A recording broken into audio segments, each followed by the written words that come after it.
Good morning. It's Monday morning, and I'm coming to you from my basement. And this is the little makeshift studio that we have set up to record a little weekly program that two of my sons have been doing about the world of sports. A little 15 minute weekly program commenting on things that are going on in the world of sports. I don't intend to do a shameless plug for that program, but if I were to do a shameless plug for that program, I would let you know that every Monday at 6 o'clock, the program drops on YouTube. There's a YouTube channel. I would let you know if I were doing a plug for it, called The Double Scoop on Sports. And that's what I would tell you if I were doing a plug for it. But, of course, I'm not necessarily doing that. What I am doing, most certainly, is helping us stay rooted in what we know to be true, what we know to be certain, what we know to be unchanging. And we're doing that on a daily basis through the Word of God and through the writing of the letters of John Newton, whose a short book that have compiled some of his letters I've been reading. This morning, what I want to do is I want to look at Psalm 107 and just kind of note how it begins. But then I really want to go to Romans 8, because in Romans 8, we've been doing a Sunday school class on Romans 8, and that's continued over the last couple of weeks. If you're on our email list, you get notifications about that. If you're not, you can get on our email list at office@calvarynj.org. But Romans 8 was in my daily listening this morning. And so I just can't pass up the opportunity, as God providentially put it there in front of me, to read some of the words from Romans 8 and allow that to root us this morning. But first, let me start with Psalm 107.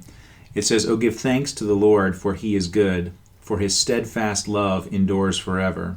Let the redeemed of the Lord say so, whom he has redeemed from trouble and gathered in from the lands, from the east and from the west, from the north and from the south." And Psalm 107 actually starts book 5 of the Psalms, which will go through Psalm 150, but it has a great deal of connection to the Psalms that came immediately before it, Psalm 106 and others, because there's this theme of giving thanks to God as the psalmist looks back at what God has done in history. And we'll come back to Psalm 107 tomorrow, but the psalmist will then go through some of the things that people did to rebel against God, and then see God's faithfulness in drawing those people back to himself. But to Romans 8, I just have to read this, because this was a great blessing to me this morning. These are not unfamiliar words to me, maybe not unfamiliar words to you, but boy, you can just read these over and over again. You can start almost anywhere in Romans 8 and be encouraged, and you just are tempted to keep reading and reading. But I'm going to start at verse 18, and I'm going to end at verse 25.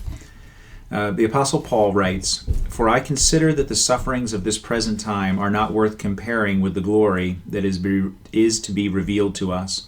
For the creation waits with eager longing for the revealing of the sons of God. For the creation was subjected to futility, not willingly, but because of him who subjected it, in hope that the creation itself will be set free from its bondage to corruption and obtain the freedom of the glory of the children of God." Now, and then let me just stop there. That's after verse 21. There's lots that can be said, and you can kind of dig into that. But one thing, at the very least, this is saying is that creation itself is groaning under the weight of the sin to which humanity has subjected it. The state of rebellion against God that has the world has the world not working the way that it's supposed to. And boy, we see that today, don't we? We are reminded of that.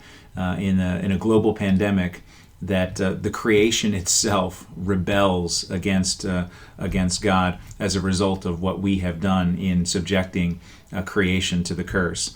But then keep reading, verse 22. "For we know that the whole creation has been groaning together in the pains of childbirth until now, and not only creation, but we ourselves, who have the first fruits of the Spirit, groan inwardly as we wait eagerly for adoption as sons, the redemption of our bodies." That's the end of verse 23. Oh, don't you long for the redemption of our bodies these days?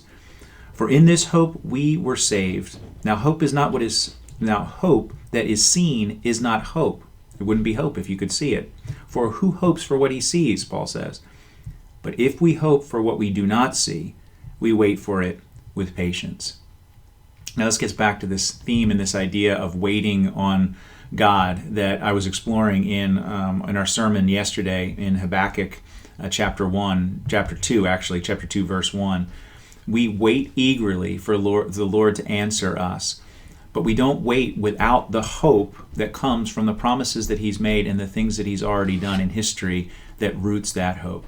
So I hope that today you look to him, to the promises that he's made, to the things that he's done, and find that security, that comfort in the midst of creation's groanings. Have a great day.